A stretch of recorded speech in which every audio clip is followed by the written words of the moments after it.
Welcome back, folks, to the WP-Tonic Roundtable Show. This is episode 475. We record this every Friday at around 8:30 a.m. Pacific Standard Time. You can join us on our Facebook page and watch this live. Oh, somebody's making a lot of noise. That's Vito as well. He's making a hell of a racket. Oh, God. I don't know. They're already started. I don't know. I'm going to let the panel... We exist to wind you up, Jonathan. I know, it's only show business, folks. So I'm going to allow almost a truant, but she managed to get into class just on the bell. And that's Sally. Sally, would you like to introduce yourself? Certainly. My name is Sally Getch. I am the WP fangirl. Although I have to admit, I'm not the only WP fangirl. A lot of women in WordPress.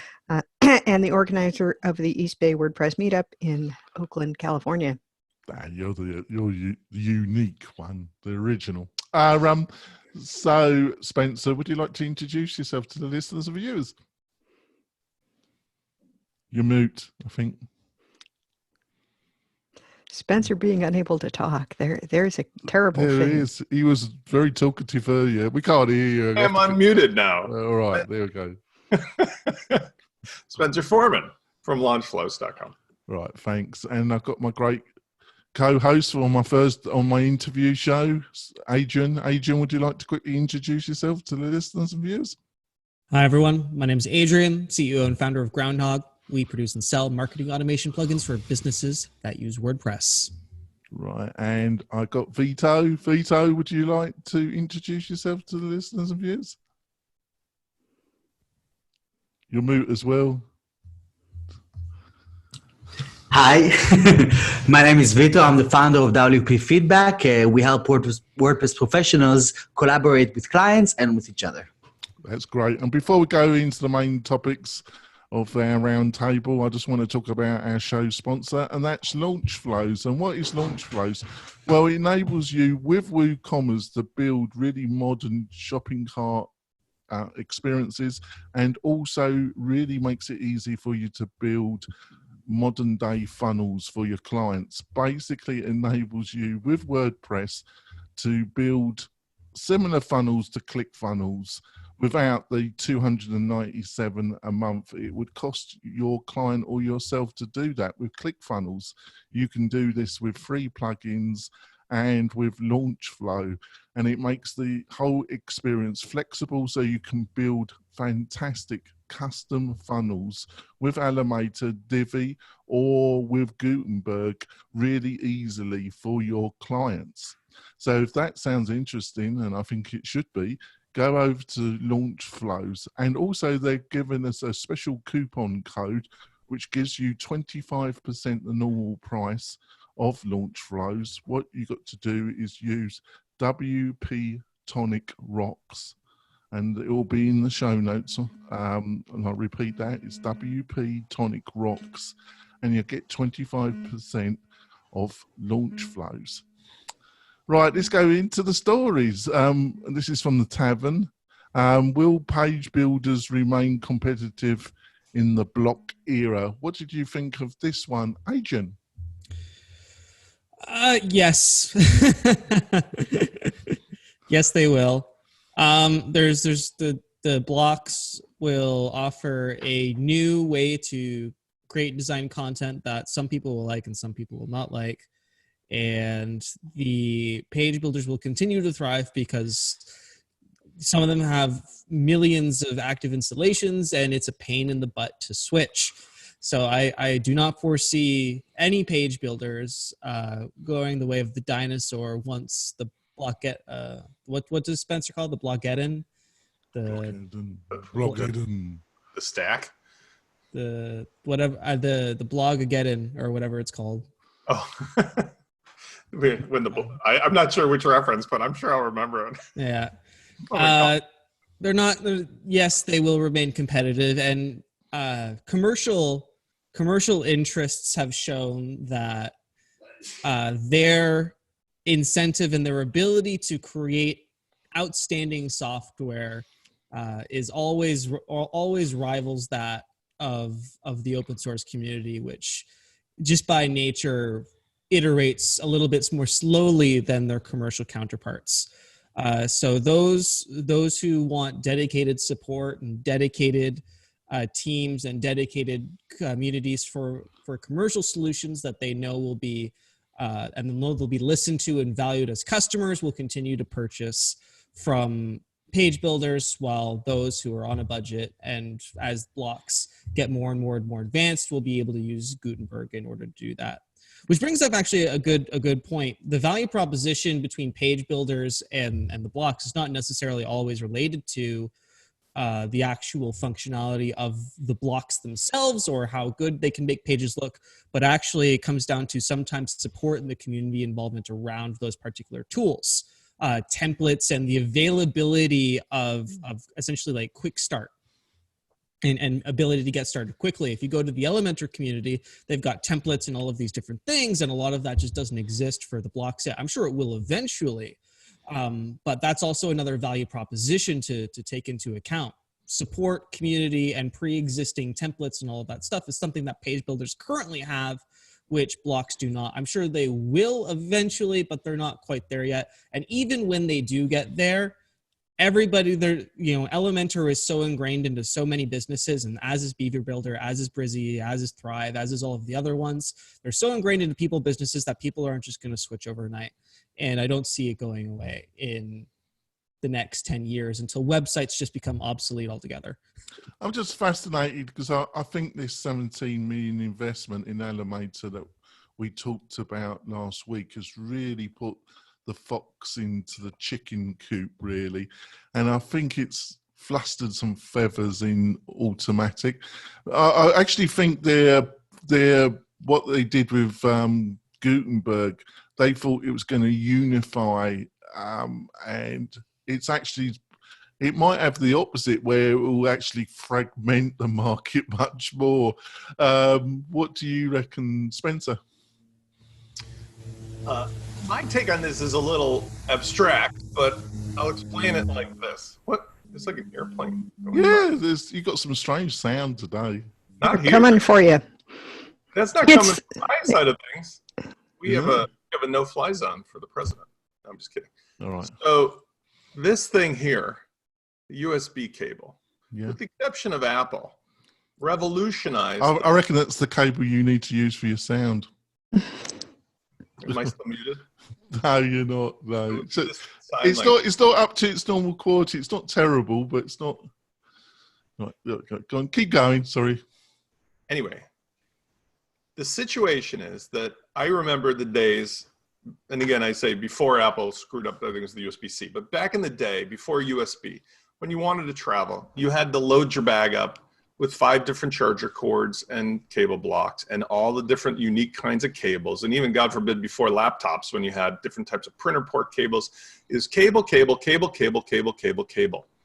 And what eventually happened is the people with a vested interest in making money realized this is against all of our interests. In other words, we're creating an infinite amount of analysis paralysis for people and causing a fragmentation in the market that we could all own. Now, there's always going to be a power play, but what I see going down is really simple. First of all, this is a race against the clock of WordPress being a traditional front-end facing website thing.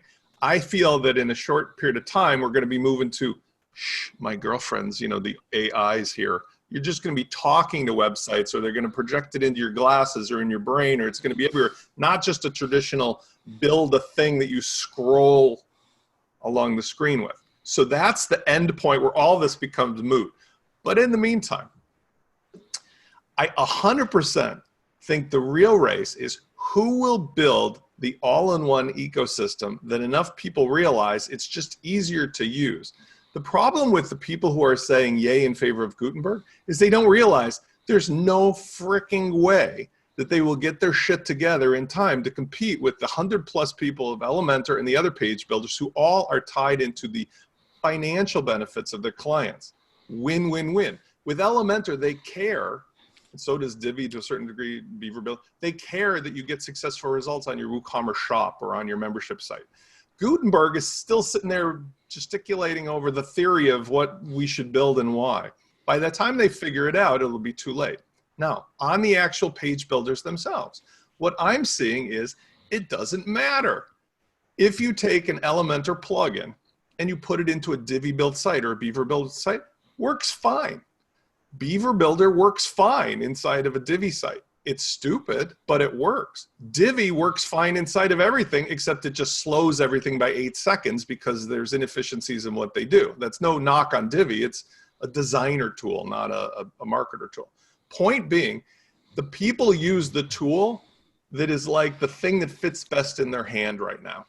And that each of those environments has enough people to sustain itself. The only thing that will change will be, will one of them try to make a platform?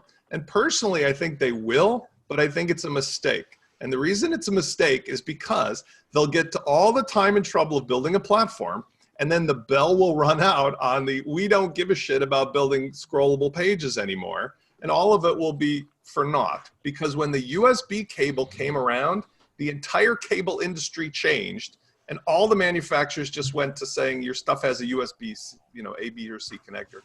Done and done. So that's the story, in my opinion, is that this is sort of like a fun little race, but it's like watching, like babies race around a track. It's going to end quickly, and then it's going to move on to the next thing. Yeah, I see where you come from. What do you reckon, Sally? I think we are going to have to be concerned with different. You need to reduce the volume. You're really, It's gone up again. All right, let me. Sorry. I'll go to Vito and come back to you. Vito, what do you think? I actually think that when it comes to what Spencer was talking about, moving away from the kind of websites as we know it for the past 30 years, I agree, but it's gonna take a lot longer than the next 5 years. At least 10 years until we start seeing something around, something like that, in my opinion. But I share this vision. I am like, when I think of the future of where this is going, I'm on the same page as what Spencer is saying. In the meantime, Andrew, you're right that right now there's a problem that you can't actually move. So you're basically stuck with the tool that you built the website with, unless you redesign the whole thing. But that's, I believe, is going to be solved this year with tools that are working towards building migrations between page builders. So you have an Elementor website with one click, it's going to generate 80 or 90% of a Gutenberg site using the same structure. At least you're going to get the layout and some margins and stuff. So that's going to make it a whole lot easier for people to move back and forth. I do think that the agileness of profit-led business, especially with investors on its head, is a lot more powerful than the honorable effort of the community to try and keep up with that speed. It's just not enough resources in the Gutenberg project, in my view, to compete with the resources that. Well, why? But why do you think that is? Realistically, this is an automatic project. Let's be real about this. Yeah, it asks for outside community help, but fundamentally it's an automatic project. I don't care what Matt says. And we're dealing with a 1,000-person company here, which has recently had $300 million injected into it. So from this point of view, how can even Elementor, how can even Elementor? I'll tell you why. I'll tell you why. Because the amount of money that they have, that Automatic has, which is amazing for what they're doing for the for-profit businesses. That's, I guess, is where most of it is going to go. For the additional projects and stuff, fine, they're kind of contributing as part of the community into the project. But it actually increases the time of delivering every little piece of this project, because you're fragmented with teams all over the world that are trying to do something on their downtime. They're not focused. Maybe when you're doing it, you're focused, but it doesn't consume you every day in the same way that it consumes every person that works at a for-profit company. Nobody's in alignment.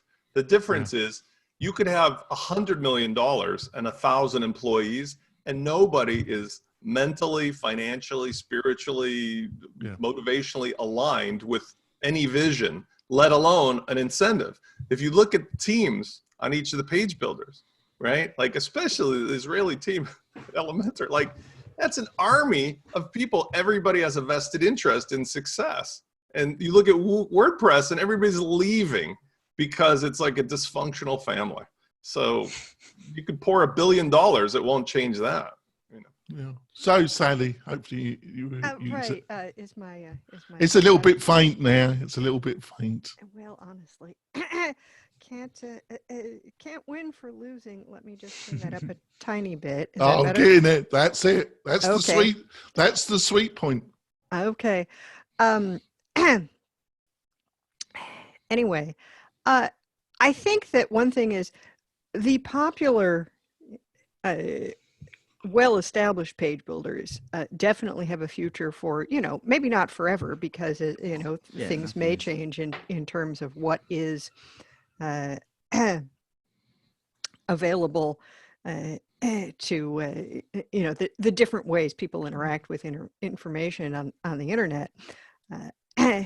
But I think that some of the smaller page builders may fall off, especially the free ones. Yes, we see you're playing with your backgrounds there, Spencer.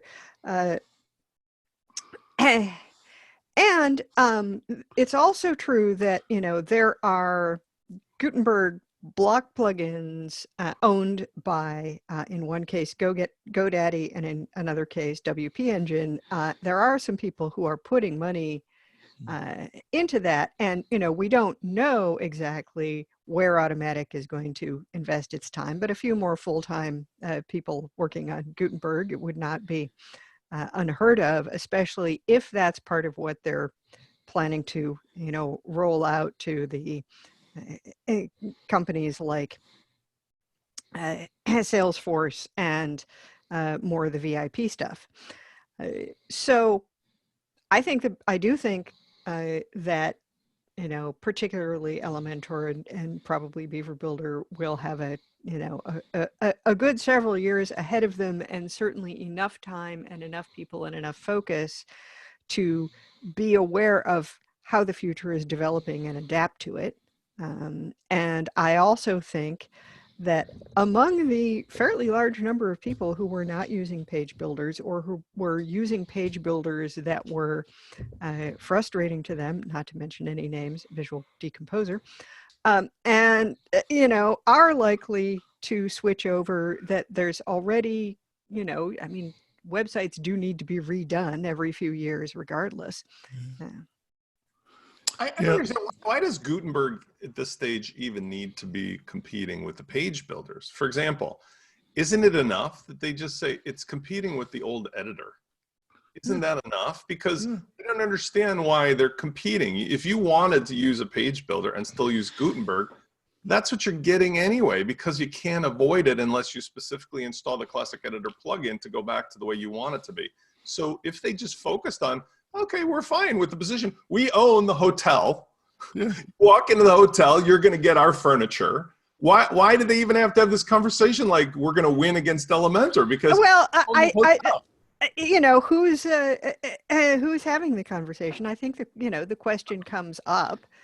It may not matter. I think that the page builder people have ensured that they can coexist. And so, yes, you could decide to use, Elementor on some pages and Gutenberg on some pages. Sorry, Sally. It's a great point you made there, Spencer, because it could be a great differential for WordPress.com. And they could say with that, you can actually use Gutenberg to build pages. Or I've done it, in fact. Or you could you can use the downloadable product and you get a great editor, but you're going to have to use one of these third-party page builders if you want to actually. Here's the solution that I keep harping on that would be just so simple. The reason that all of us, maybe Sally perhaps is the exception, all of us have installed the Classic Editor plugin is because if they would just take the resources they've had and things they've already built, literally, And they just simply focused a little energy on making it the best background thing onto which you can use your favorite page builder. Bam! Then it's like a win for everybody. So now, because the only fear that they have, besides fear itself, is that Elementor is smart enough, gets the right money, that they go off and fork some version of WordPress. Because ultimately, Elementor is captive in this hotel too. They're not going to start with a new CMS. They're not going to build a Wix or a Weebly or a Pagely or a Shopify or any of those things. They're not. They're going to use WordPress. But what they might do, because they're smart enough, and I'm saying I might do this myself, just fork the goddamn thing, clean up all of the problems with it so that it's the ultimate get started version of WordPress so that everything else is just the page builder. And ta-da, and then they can pay the money. They have 15 million plus bucks. You know what they do with that money? They go hire all of the refugees from WordPress as paid experts to come work for the Elementor fork of WordPress. And now they got the page builder, they got the software, they got the energy, they got the marketing, they got the brains, they got everything. What does Matt have at that point? Well, they might. I mean, you know, Well, things like this have been tried. And we've Not already like talked. Not like this, though. Not with that kind of money and that kind of. Nobody's had a 100-person team that has 15 million bucks in WordPress yet. Oh, right. But if you divert that 100-person team into What do they have to divert? They don't have to do anything. They just fork the software, and then whenever a new update is made on the WordPress core, a couple people look at it and go, "Yeah, okay, we'll put that stuff in." Well, yes, but you said they were going to refactor the entirety of WordPress and clean it up. That's not a small job for the team. They don't have to do that, because this is where I've been playing in this field. All they need to do is leave it as standard as possible, and they have a bolt-on that just cleans up the editor area. That's it. All the rest of the WordPress they can leave standard. It's a piece of piss for anybody that big that has it. No, I actually agree with you there, Spence. I don't agree with everything you say, but I actually think. Well, we said last week they were likely to make a hosted product, in which case they are probably going to tinker with it. You know, WP Engine does this already, because if you look at WP Engine, the problem with WP Engine is because of what it does. A, they don't allow you to install the latest version of WordPress yourself. They hold you back a version or two. B, they install some MU plugins that cock around with all of your normal functions, including admin Ajax and, you know, the REST API and so on and so forth. And then they jam in your eyeball all that caching and the other varnish stuff. But the point is, they use the core of WordPress at their discretion. It's just sort of staged a little bit behind. But that's how they built their whole platform. And I think it's not really a big secret that anybody can do it. The question is, who would use it versus another? And I think we always end up with the same conversation. For every 100 people, there's 25 that like this tool and 25 that like that and 6 like this and 5 want to be outliers and 3 don't know what they're doing. And there's always going to be this array of people. They would have to leave it agnostic enough that anybody could use it, regardless of what their preferences are. But then they're right back to being like automatic, which is. Well, yes. And yet, you know, if I think it's always sort of a silly question to say, you know, is there going to be room for blah, blah, blah? I mean, you know, every freaking day, it seems like I learn about a new project management collaboration platform. Yeah, true. You know, even though there have been some players established a long time in that area with big teams behind them, but you know, it's not stopping people from coming out with new stuff. I don't think anything is going to stop people from coming out with new stuff. And so, you know, I think it's silly to suggest that, well, just because Gutenberg exists, you know, there will be no room for page builders. I think there will be no necessity for page builders, that if somebody comes new to WordPress, they won't necessarily feel as frustrated and as compelled to go somewhere else. But that's a little bit different from saying that there will be no point in and no profit in a page builder. Right. Well, we've just gotten through one story. I don't know if we started a bit late, but we're up to our normal half time. I think I'm going to go for a break and see if we can get through the rest of some of these stories a bit quicker. But I think it's been a great discussion already.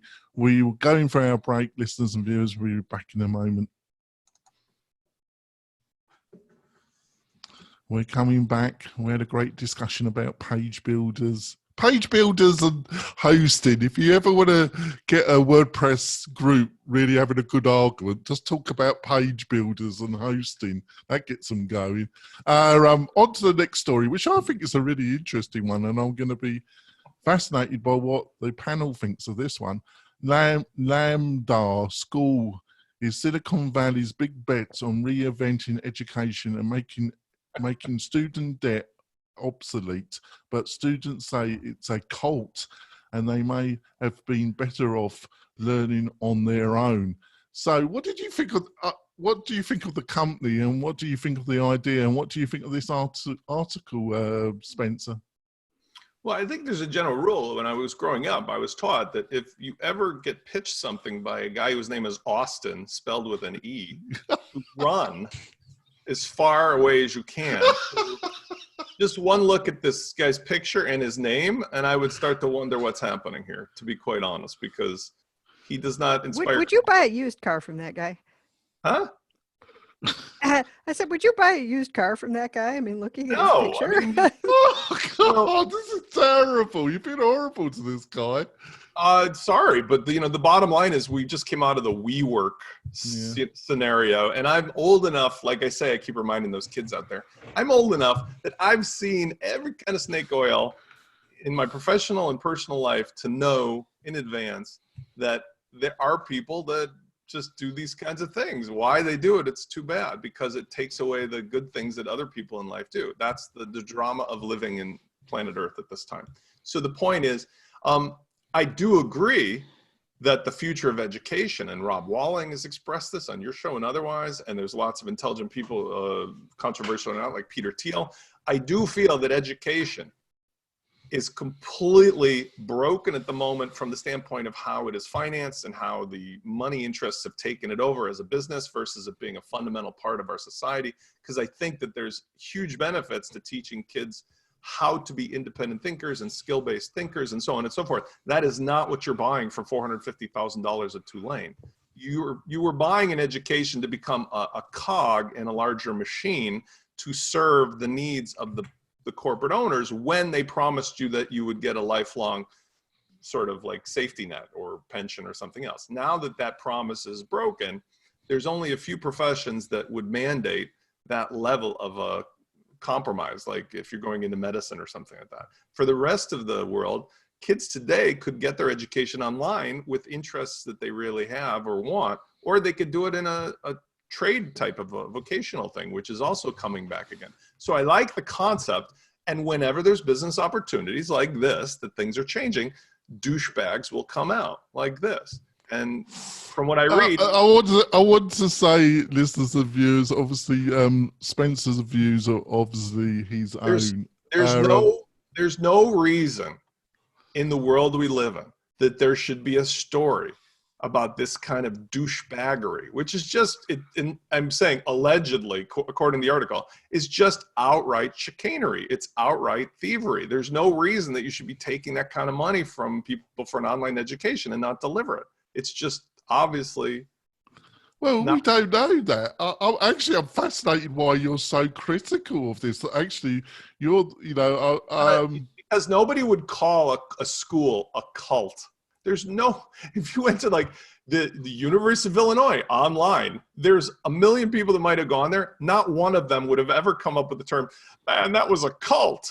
I mean, that just wouldn't have crossed the conversation. The fact that that's even been raised by more than a few people, or maybe this article is completely biased and slanted. Well, there is a lot. There We've dealt with some other situations where, the content was substantially one-sided and we really didn't have all the information, or maybe didn't necessarily have something to compare it to.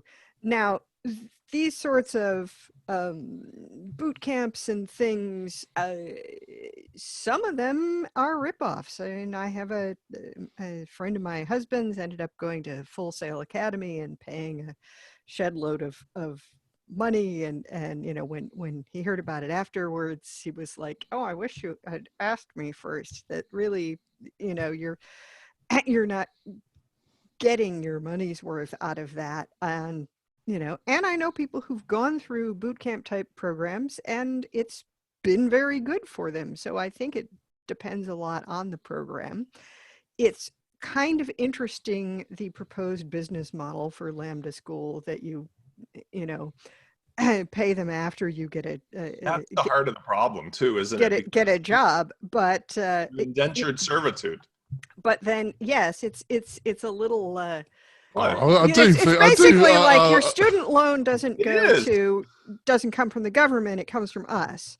Hold on, it says right here. Sorry to be interruptive of you, Sally, but it says, rather than paying up front for tuition, Lambda School asks most students to sign income sharing agreements where they pay a portion of their salary for the first 2 years after getting a job that pays $50,000 or more. Now, isn't that the definition of either an indentured servitude or a usury loan? Like, what if these kids come out? It's better than it doesn't say what portion of your salary, and it doesn't say how much. I mean, at least with a student loan, you know how much the loan was for. Well, I think I need to intervene here, Sally. I'm sorry to interrupt, but I need to intervene and give the panel more information, and I'm going to put it over to Adrian because of it and see what he thinks of this. Now, first of all, the article. Basically, Austin was approached by supposedly a freelance journalist that now seems to be actually a individual involved in a company that's doing a similar product to what Austin and the investors that invested in his company are doing. There are questions about why the original article was so critical about the loan. Well, yes, you have to pay the loan back if you're making $50,000 or more, but after 5 years, the loan, this is my understanding of it, I might be incorrect, that after 5 years, if you don't reach more than 50,000, it's forgotten. It's dismissed. Well, compare that to the average American university where you can never get out of the loan. You have to be 65 or bloody dead before the loan is. Well, yes, I mean, they don't care how much you're making. They want you to pay it back. To me, it seems a much better deal initially. The optics of this are everything. Adrian, your mic is really hot. You need to reduce your mic. It's gone really high again. How's that? I put it further away. It's still pretty loud. There we go. How's that? Yeah, much better. Cool. All right. Yeah. So the optics of this are everything. If you have disgruntled people and you have basically a one-sided conversation and all of that. I went to actual legitimate, institutionalized Canadian university. And I can tell you from listening to some of at least the anecdotal stories on this story, my experience was pretty much the same that they had going to an institutionalized education area that has been, in service to the Canadian population for the last 100 or something years. And after going through your typical education process, I still had to do self-learning, self-taught everything under-informed educators. Some of them couldn't even speak clear English for the most part. And there's a whole lot of stuff, that's just problematic with institutionalized education. I must say, I'm starting to feel more and more like my father got his money worth out of my Ivy League education. Yeah. So, when you take into account what, a few people, there will always be people in, whatever kind of education system that you're going through that, are unsatisfied with the quality, but the ability to, not have to essentially pay back an entirety of, however many hundreds of thousands of cost in terms of loans in order to go to an educational institution is a significant bonus factor. Now, personally, I wouldn't go through that. I would go to something called Code Academy, where you can pay $14 a month to learn literally anything that you did. And right now I'm working on a Ruby project and I know nothing about Ruby. So I'm starting to go through that. new learning process for this other language. And for the most part, like the like beginners Ruby course is just entirely free, and then you can start paying for the premium. And that's what I did in university when I went to those courses and I was unable to essentially get the information that I needed out of class. I needed to go home anyway and then, look up on YouTube or Code Academy or whatever it was at the time and say, all right, so this was what we were supposed to learn in class. I didn't do that. So I'm going to type it into YouTube and I'm going to find out how to do that. Self-learning, I find, is often the best way to go about tackling problems. And there's just so many inexpensive and so many educational resources out there on the internet that are better than going to a classroom and listen to someone lecture you for 45 minutes to an hour. Whenever in traditional education, what happens is you go to the lecture hall and it's lecture, test, and then you basically just forget everything that you learned in said lecture. As you're going through the self-learning process, you are essentially doing while experimenting, learning while doing, and the retention that you get from that experience is significantly greater than sitting down in a classroom with your butt on a hard chair and listening to some guy preaching for essentially 45 minutes to an hour. That's just my personal experience with going through traditionalized education, whether it's, the business, the only really difference between this system and traditional education is the business model. Right? What do you think of the business model? The business model sounds in theory great. If it's forgived after 5 years, you have to sign this contract and pay back based on salary. The only issue I see coming out of that is that the promises of being able to be employed following the education period. If they're unable to be employed and they have a consistent problem getting their students employed in their fields, well, yes, they want to be a then bad they're going to business model for experience them. Exactly, it's a bad business. So they've got an incentive to make sure it's not a bad educational experience, haven't they? They do. Well, They do have that incentive, but you'd think, and but yes, you have to wonder. It's like, well, okay, what can they demonstrate to you in terms of their success placing students? What can they demonstrate? But when you come to traditional, Sally, when you come to traditional universities, there's no incentive and if you look at, apart from Ivy League schools and some specialist schools, their retention rate is awful. 50% of the students who are still land with enormous debt don't finish their courses. The kind of reviews or experiences that you get are very similar to what Adrian has just stated. Now, Vito, I wish Chris was here because he'd be able to. Well, that's why I was hoping he was going to join us, but unfortunately he couldn't. Now, Vito, you're based in London. I don't know if you're aware of the Open University. That was started in the 1960s. Could you envision a private company doing something similar to what this company is doing, based on the Open University model of self-learning with weekend and summer camps? To be honest, in Israel, we had this Open University thing, and I went through a few courses there about project management and all this kind of stuff while I was in the army over the weekends and stuff, because I just wanted to keep my brain active. So it serves a great purpose for exactly this thing. I never went to tradition. So you're telling me that being in the army does not keep your brain active? Not at all. Not what I was doing. I was looking at cables all day and connecting. Israeli army, not the American. The American army is spot on, right? No, but what I'm saying is that I didn't go down this route. I was kind of an entrepreneurial spirit from since I was in high school, knowing that I'm not gonna go down this thing. I was always a course person. I think that this is the right model for everyone, and everything else is just a buzz that's been, or tradition that's been going nurtured for a few decades. But it's illogical to go down this route nowadays. I don't see this model becoming a solution, or at least it can happen. But what I would want to happen is that people stop with this. With the need to go to, like Adrian was saying, go to class, sit for 45 minutes, do a test and think you learned something.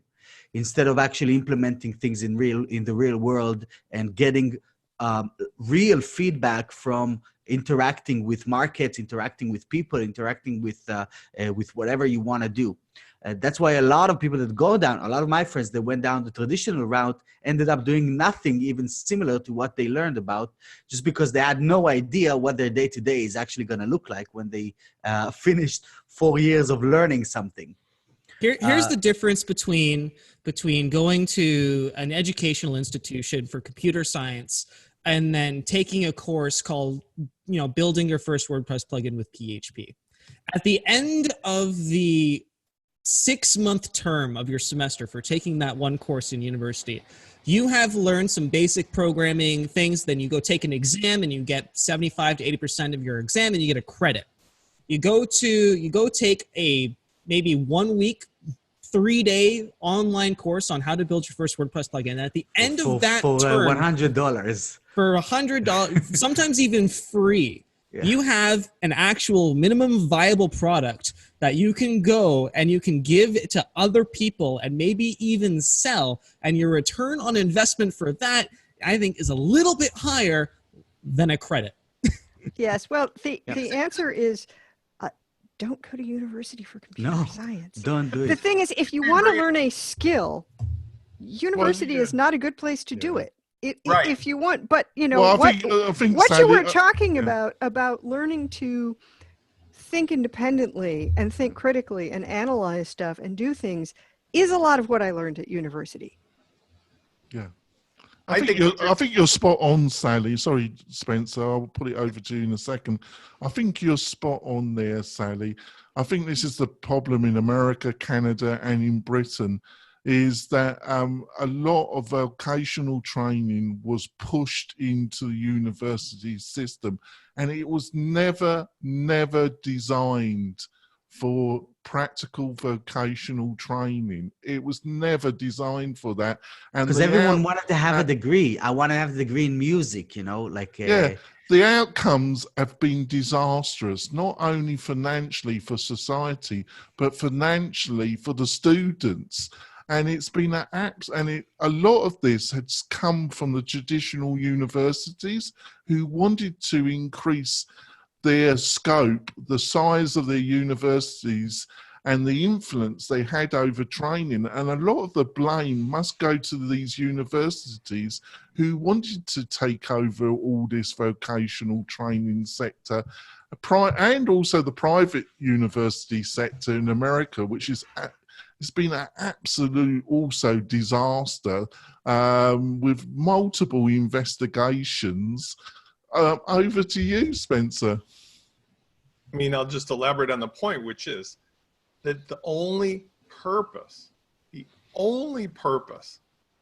outside of the social and learning how to be an adult aspect, which is really the main point of a university, is to get a piece of paper that says you went there so that you can trade it in at some employer for a job.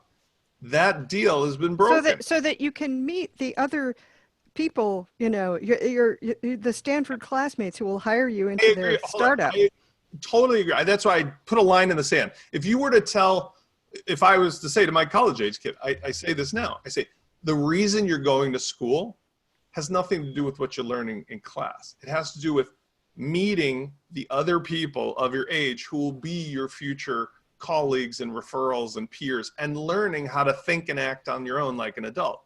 The educational part, you've all said it very well, and Adrian's point was particularly good, is that there used to be a deal that you went to XYZ University. They gave you a ticket which you could trade in at an employer for 40 years of servitude and a gold watch and a pension. Since that's no longer the case, it's ironic that along the way, the business interests came in and gave the universities these unlimited amounts of monies so that they could spend tons of time on building these huge buildings and now have to charge $400,000 for an education that used to cost you $2,000 at University of Illinois.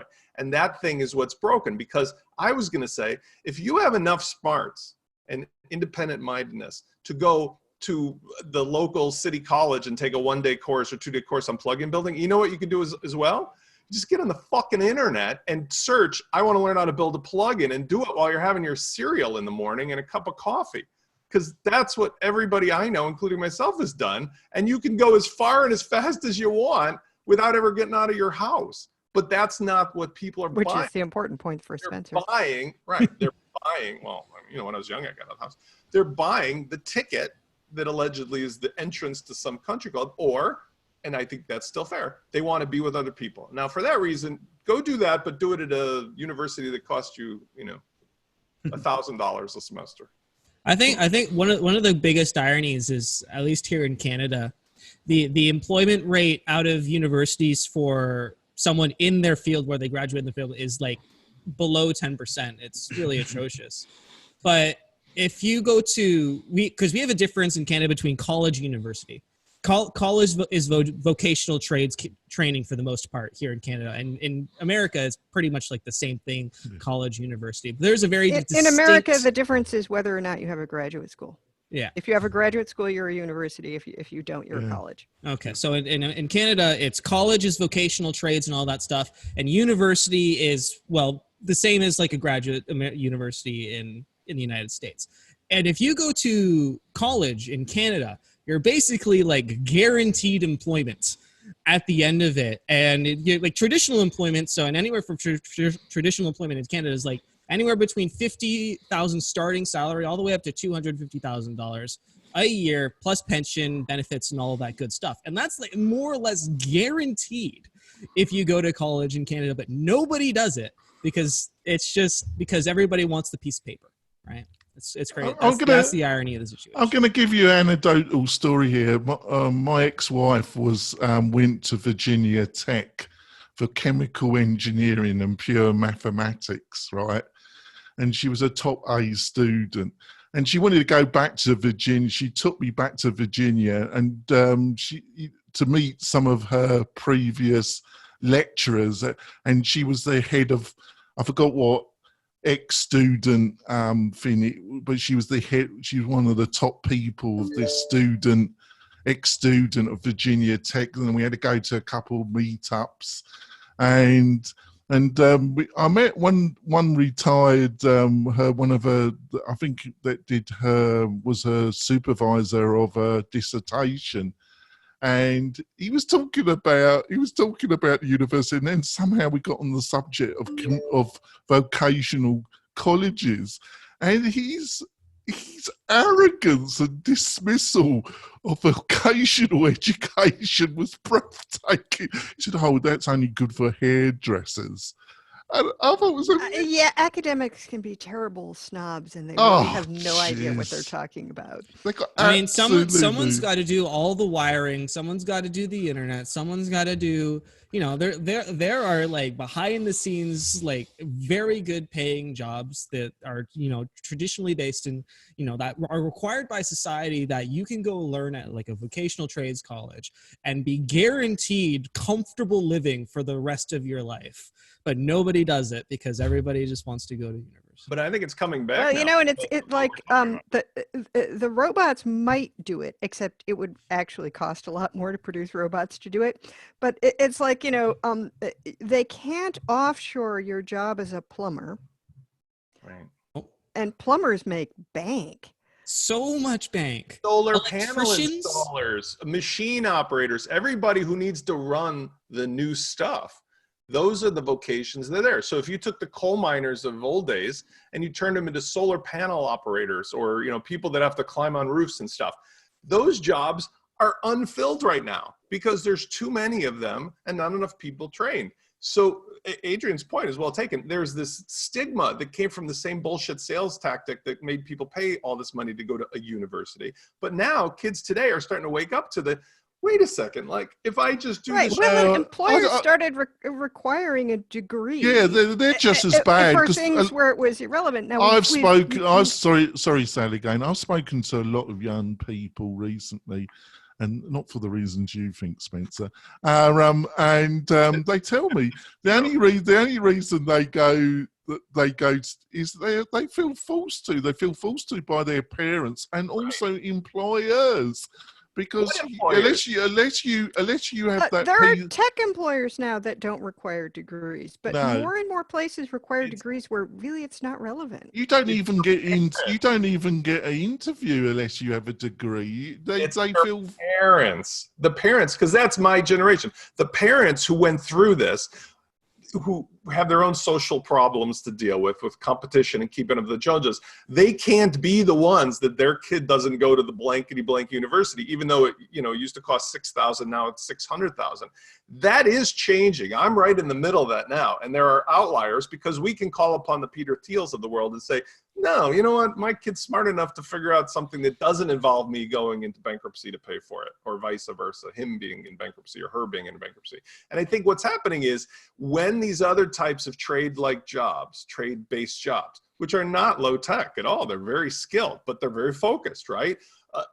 Aircraft maintenance or solar panel or whatever it has to do with like self-driving cars. There's people that need to do that stuff because the robots can't be dealing with the human beings at that level. That is where the next opportunity lies versus, come on, how many more people do we need to get a liberal arts education for $500,000? It's fine if it's 5,000 because you're hanging out with people learning how to be an adult. But if it's $500,000, come on. It's funny you mentioned liberal arts. There was a big construction project meant to expand the York campus here in Toronto for another liberal arts campus, and it was going to be government funded. And then they elected the conservative government, and they just axed the whole thing without even thinking twice about it. They're just like, we don't need more of it. All right. Well, we're going to wrap it up now, but we only managed to get through 2 stories, listeners and viewers, but they were good 2 topics. I'm going to go the recommendations of the week, and I've actually got one. We interviewed the person for our interview show this week, and it's a Learn Dash add-on. It's a Design Upgrade Pro. Basically, if you've got any work, you're doing any work with Learn Dash, some of the basic layout of the course pages and the lesson page needs tidying up a bit. Even on version 3, which is a big improvement. And this gives you a load of options to tidy up those pages. And I've used it on a few websites, and it's a great plugin. Sally, have you, and I'm going to put that into chat myself, which I should do. Have you got anything you want to recommend, Sally? Yes, actually, we've got some new media queries coming down the pike. If you do any CSS, or if you employ people who do, for basically media queries referring to light level, inverted colors, dark mode, reduced motion, etc. So on the one hand, it seems like, damn, you're going to have to write 3 times as much stuff. And on the other hand, it does give you an opportunity to have some control over what happens if the user decides that they want to invert colors for readability, or they just want to dark mode all the things. That's pretty cool. That's great. Put it into chat though, Sally. Uncle Spencer, got anything to recommend to the listeners and viewers? I was just going to say, I was going to try the thing that the guy who wrote the article Sally mentioned, Log Rocket. Looks like a good plugin, which is it lets you document what the bugs and the slowdowns are on the site when it's loading fast. But I was going to recommend a simple plugin called Display Posts Shortcode, being as though I'm spending a lot of time in the various page builders. Yes. Yes, that's an awesome plugin. The guy who builds it is this one, terrific. The shortcode. Yeah, because what I mean, everybody knows kind of what shortcodes are, but what's really nice about shortcodes is it's for anybody who wants to spend literally 1 cup of coffee to learn how to make your own shortcode. It's 4 lines of code to wrap your PHP script, but it lets you take a function from the back end and put it on the front end, including all of the various WordPress things. But what's nice about something like this is it allows you to just essentially pull out any post type and spit out any number of them with your own custom query, and it just makes it super easy for you to do stuff that, I don't know, it's like I used to use it all the time. These days there are some more tools for displaying things, but it's still very good and flexible. It's actually built into WordPress.com. Yeah. And Bill Erickson is talking about doing a pro version where, Right. with the Gutenberg blocks. Right. Oh, all right. There we go. Adrian, you got anything you want to recommend? Yeah, so I bought this the other day, or actually I think this morning. It's called Fatal Error Notify. It's made by Jack Arturo, who's also the guy behind WP Fusion, which Spencer relentlessly promotes. So it's a great plugin that helps you sort out bugs on your website when stuff goes wonky, notices, errors, PHP stuff, WordPress errors, and also specific plugin errors as well. There's a free version, there's a pro version. A free version is on WP.org, so good stuff there. Go check that out in the event that you want to start receiving notifications for stuff that goes wonky on your site. Sounds really good from a very good source. A very good source. Vito, got anything you want to recommend to the listeners and viewers? Yes, so I'd like to recommend My Web Audit. Some of you might already heard of this tool before. I just got to meet Cliff this week, and we hung out a little bit. So I thought I'll give a bit of a shout out. Basically, it's a great way to generate sales for agencies and freelancers in a more educated way for the client. So instead of just telling them that you're the best, you can send an automated report that tells them why they're the worst. Basically. That is easy to say. Yeah. I love that. And I love the army comment as well. It's so true as well. Very, very true comment as well. Oh, Jesus, I can tell you about that. All right, Sally, how can people find out more about you and what you're up to? You can find me at WPFangirl.com, and I am at Sally Getch on Twitter and Instagram. Great. Uncle Spencer, how can people find out more about you and what you're up to? At LaunchFlows.com. Of course.